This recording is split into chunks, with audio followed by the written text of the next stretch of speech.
All right. Well, let's get a look at another Louis Icart coming up next. This one is Stubborn... No, actually. Dance partners. Okay. Let's get a look at another Louis Icart. This one, Dance Partners. Perhaps they're stubborn dance partners. Who knows? They may be. Yeah, this is, I mean, again, this one's certainly a little more in your face than the other one. The other ones are sort of these hints of sexuality, you know. Right.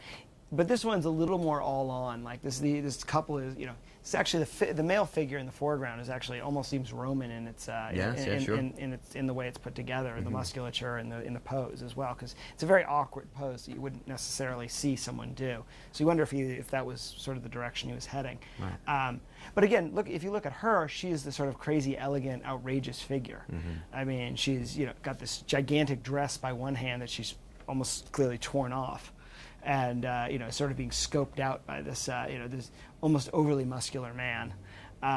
It's sort of crazily erotic, obviously highly sexually charged, and this is not sort of the one you're invited into. This is just sort of, it's almost shock and awe. Right. It's yeah. like, this is the kind of thing you see through a keyhole. Yeah. Exactly. Right. And you probably wonder what the hell's going on next door. Yes. Yeah. And the argument could be made that they actually seem to be in an actual dance. They happen to be fully nude. There is clothing being torn off, a beautiful dress being thrown to the floor, but in many ways less of a sexual pose than we see out of other Icarts. Sure. So you see that yin and yang there, where we see in many of the other Icarts we have, they're in there's people in bed or in a carriage, with obvious things happening. This one not as obvious, but still somehow more in your face. But still, that same great artistry, that same great use of color. And there's also just something very challenging about the picture. Yes, I mean, everything is right out in front of you, and the sexuality is literally eye level.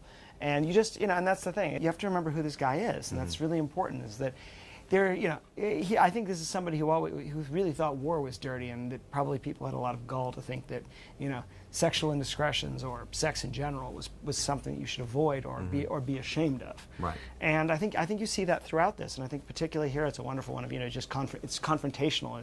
If you didn't like it when he showed you something pretty, and you didn't think it was cute when he showed you from another direction, here's it just being confrontational. Yeah, there it is, and that is Louis Icart.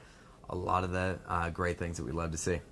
It's just $7.99. That could be yours today. Check it out. Eagle National Mints Louis Icart Collection. That is just one of the great items we have for you. We have others on the way. Icart, a fantastic artist. Absolutely. A very skilled individual. Many of these pieces coming out of the 20s after his experiences in World War I, seen almost as his escape. He didn't want to be involved in the negativity anymore, in the dirtiness of war. And you see these bright, beautiful pictures, these beautiful women, these fun sexual, acts. erotic, great. The colors. There's no, this is somebody who much more so is interested in all the things that were good, that were good in life, and and confrontationally so, where it's sex is good, death is bad for all intents and purposes. Right. And I imagine anyone who suffered through a world war probably would not take too much issue with that. Certainly not. Yeah.